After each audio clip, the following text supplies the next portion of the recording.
Kali ini kita akan menyaksikan lanjutan dari The Island of Siliang di episode 14. Dan mari kita tonton bersama-sama. Scene pertama diperlihatkan ketika Paman Zhu telah diselamatkan oleh Jing Xuan. Akhirnya dia berkata kepada sang penyelamat, "Terimalah hormat dari kami. Tadi kami buru-buru menahan Anda. Maaf jika sikap kami kasar." Jing Xuan pun menjawab, "Tidak apa-apa." Kemudian Paman Zhu berkata, "Tuan muda, jika Anda tak menolong saya, maka kami tak akan bisa bertemu dengan keluarga lagi." Aku lancang bertanya, "Siapa nama Anda? Kenapa Anda bisa ada di sini? Memangnya ingin pergi kemana?" Jing Xuan pun menjawab, "Ceritanya panjang." Paman Zhu menjawab, "Benar juga. Tempat ini berbahaya, memang bukan tempat untuk berbincang. Mari kita pergi ke pulau dulu." Di sisi lain ada seseorang berkata, "Gawat, dia tidak lain adalah Tuli. Mana tuan muda kalian? Di mana Xiao Ji?" Kemudian Tuli pun mencari keberadaan tuan muda Xiao Ji. Siapa yang melihatnya? Setelah lama mencari, akhirnya dia bertemu. Dan tuan muda Xiao Ji ternyata keracunan. Kemudian Tuli membawa tuan muda Xiao Ji untuk bertemu dengan Paman Zhu. Lalu dia berkata, "Paman Zhu, bolehkah kubawa dia berobat ke pulau dulu?" Paman Zhu menjawab, "Sesuai aturan, manusia fana tidak boleh masuk ke pulau." Kemudian di samping, Xing Zuan berkata, "Kau saja sulit menjaga dirimu, masih saja mencemaskan orang lain. Lihat racun capit monster laut di tanganmu ini. Mungkin telah masuk ke 5 organ besar melalui darah. Apakah ada obat herbal yang pahit dan dingin di pulau?" Kemudian salah satu dari anak buah Paman Zhu berkata, "Dewa tinggi Jin Zuan, Anda tidak tahu sesuatu. Aturan di pulau tak boleh dilanggar." Mendengar kata-kata itu, Tuli pun akhirnya bersujud. "Paman Zhu, aku bersedia menyerahkan plat giok ini untuk menolongnya. Mohon berikan belas kasihmu." Kemudian salah satu dari pengikut Paman Zhu juga menunduk dan berkata, "Tadi jika dia Xiao Ji tak mendorongku, aku juga pasti sudah mati." Lalu keduanya berkata, "Mohon Tuan memberikannya kesempatan. Jangan ragu lagi. Anda juga tahu plat giok ini sangat berharga," ucap Tuli. Setelah dia memberikan giok, akhirnya para anak buah tuan muda Xiao Ji mengangkat untuk membawanya ke kapal. Akan tetapi salah satu anak buah Paman Zhu berkata, "Hanya Xiao Ji, satu manusia fana, yang boleh naik kapal. Dan yang lainnya tak boleh mendekati kapal. Mendengar kata-kata itu, akhirnya Tuli pun mengangkat Tuan Muda Xiaoji untuk mengantarnya ke kapal.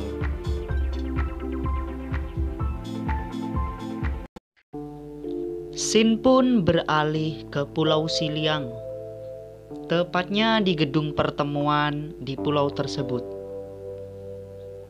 Tuli berkata, "Bagaimana perasaanmu?" Belum sempat Pangeran Xiaoji berkata, dia mendengar perkataan dari Paman Zhu yang berkata, "Tuan Muda Xiao, kami telah membantumu membersihkan racun. Kita sudah impas karena kau telah menolong salah satu dari kami. Jika benda yang kami temukan di dalam kotak ini membuktikan bahwa tempo hari kau telah menipu kami, maka jangan salahkan kami mengadilimu sesuai hukum." Kemudian Paman Zhu memberikan kotak kepada tetua dari klan.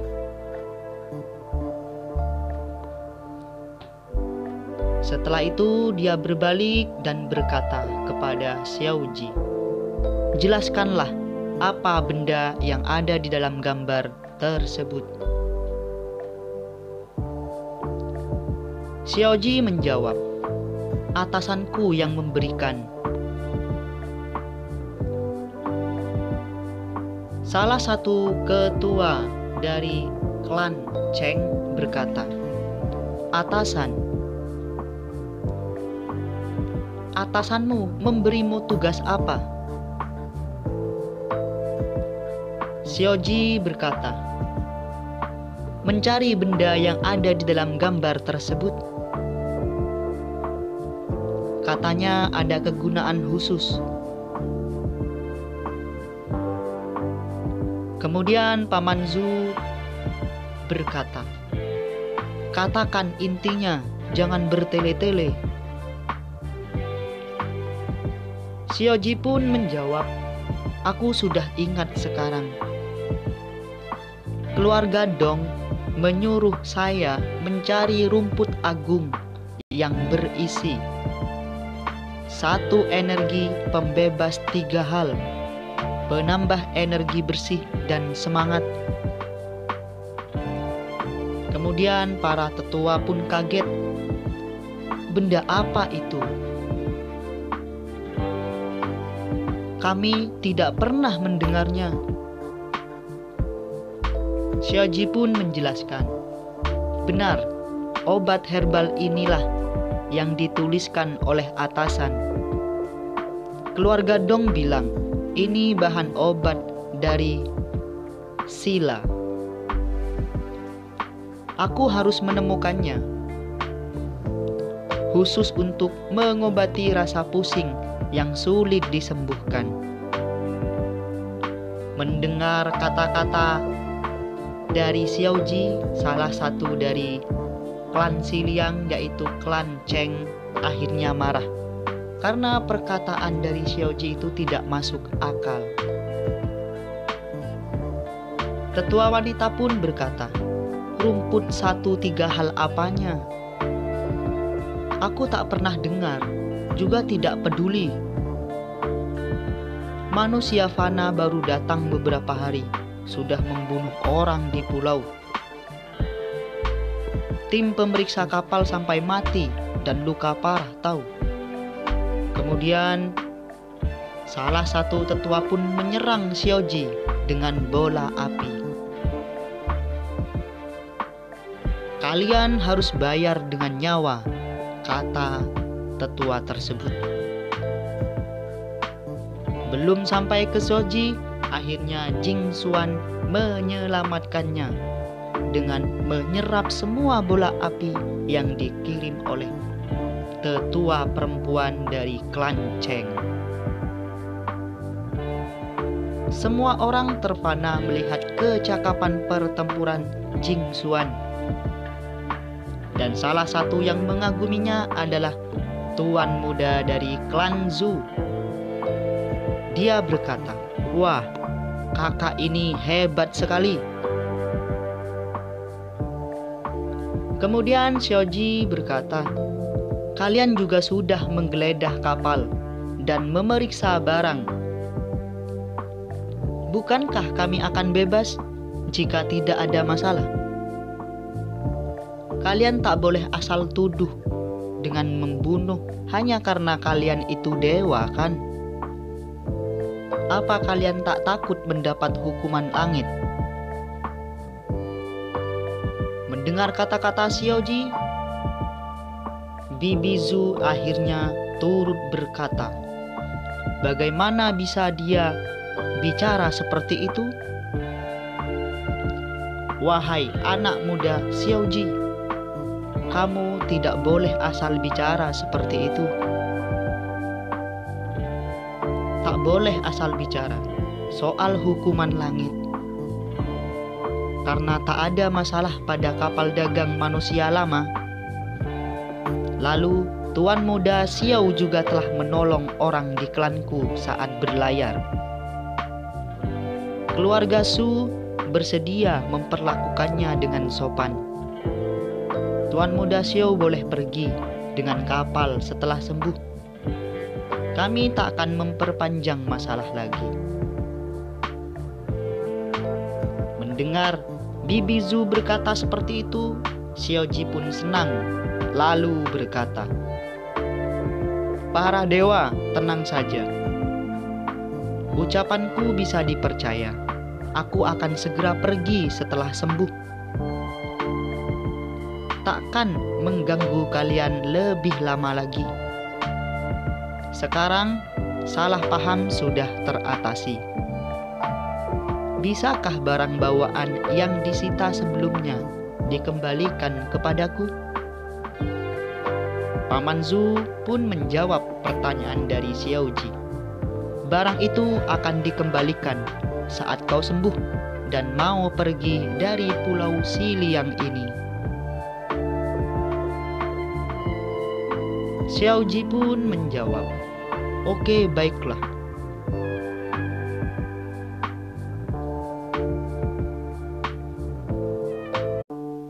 Kemudian tetua dari klan Zhu berkata kepada Xin Zhuo, "Dewa tinggi, maaf lama menunggu.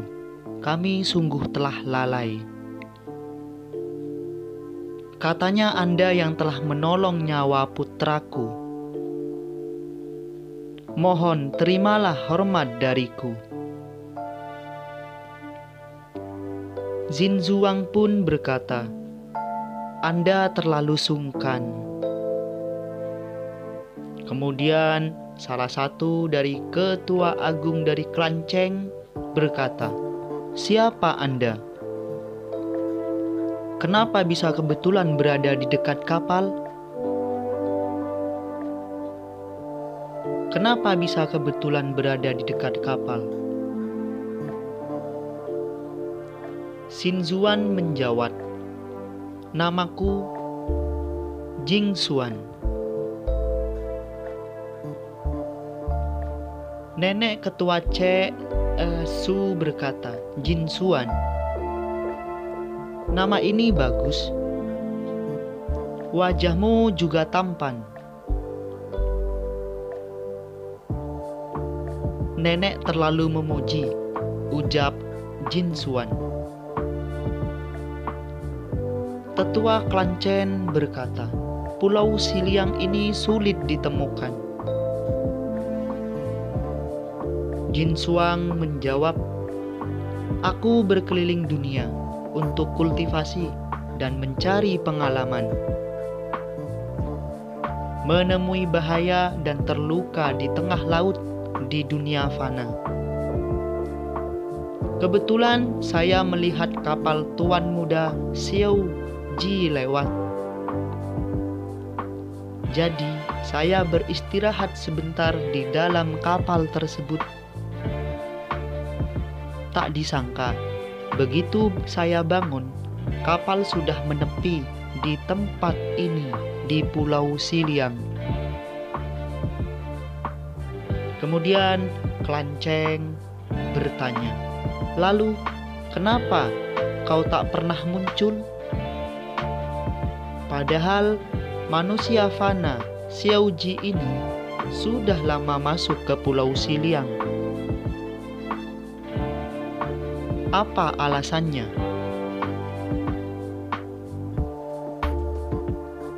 Sebelum Xin Juan menjawab, tiba-tiba terdengar kata-kata dari nenek klan Zhu. Dia berkata, "Tetua Cheng, jangan terlalu keras. Dewa tinggi Jing Xuan pasti punya alasan tersendiri. Anda jangan tersinggung, Jin Xuan. Sifat dari klan Cheng memang seperti itu. Dewa tinggi adalah penyelamat nyawa keluarga Zhu. Tetua Cheng malah menginterogasi dia seperti penjahat. Bukankah kau terlalu? Sudah keterlaluan, Tuan Cheng." Kemudian Xin Zhuang berkata, "Menolong adalah tugas semua orang. Tak perlu dibahas. Kini lukaku sudah sembuh. Sudah harus kembali ke dunia fana. Semuanya, aku pamit." Sebelum Jing Xuan meninggalkan tempat, Paman Zhu berteriak berkata, "Dewa tinggi Jin Xuan, tunggu. Sepertinya Anda harus tinggal selama beberapa waktu lagi di sini." Jin Xuan berkata, "Apa maksudnya?" "Pulau Siliang adalah tempat pengasingan oleh langit," ucap Paman Zhu.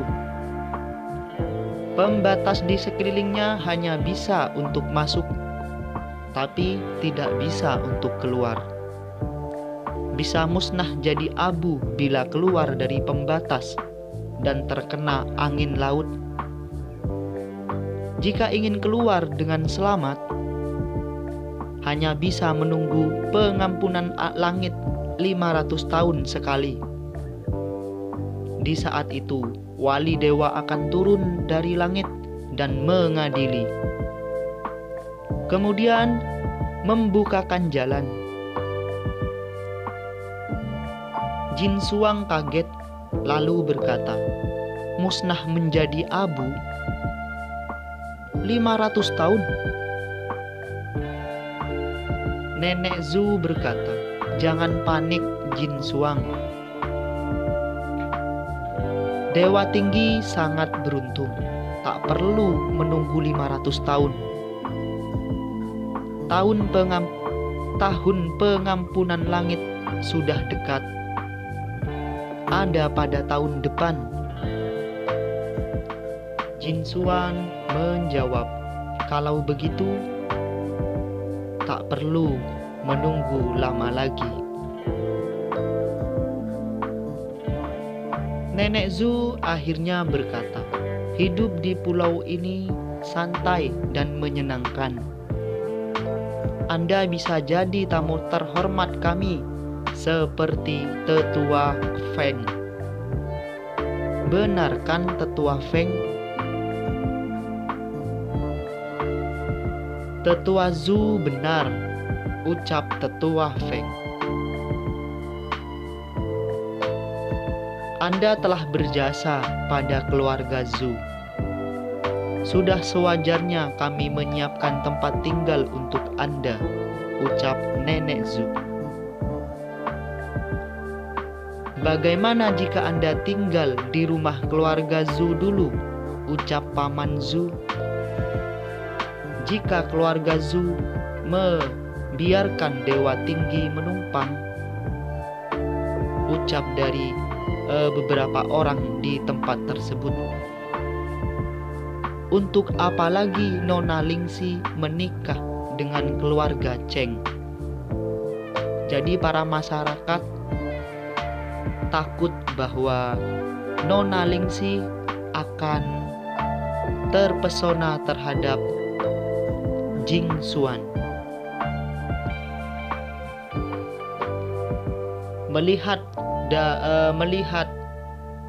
dari para masyarakat yang curiga, maka dari klan Cheng berkata, "Kurasa hal ini tidak pantas.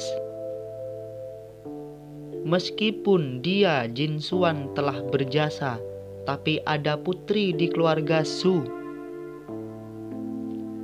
Reputasi itu penting. Ini akan merepotkan bagi putri itu. Sebelumnya kami telah salah paham kepada Dewa Tinggi Jing Xuan.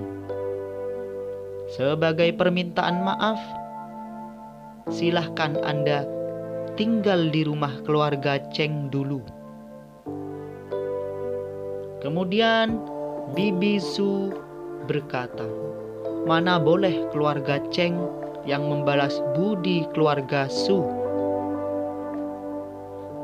Kita harus mengikuti keinginan dari Dewa Tinggi sendiri." Akhirnya para tetua berebut untuk merebutkan Jin Xuan tinggal bersama mereka. Bukan hanya para tetua, tetapi para masyarakat juga ingin. Ruangan pertemuan pun menjadi ramai. Banyak orang yang menginginkan Jing Xuan untuk tinggal di rumahnya masing-masing. Dan pada akhirnya Jing Xuan pun bingung dan berkata, "Untuk saat ini, aku masih belum bisa menerima situasi sekarang. Pikiranku sangat kacau. Aku ingin menenangkan diri. Apakah di pulau ini ada rumah yang di dataran tinggi, jauh dari keramaian, punya lingkungan yang tenang dan indah?"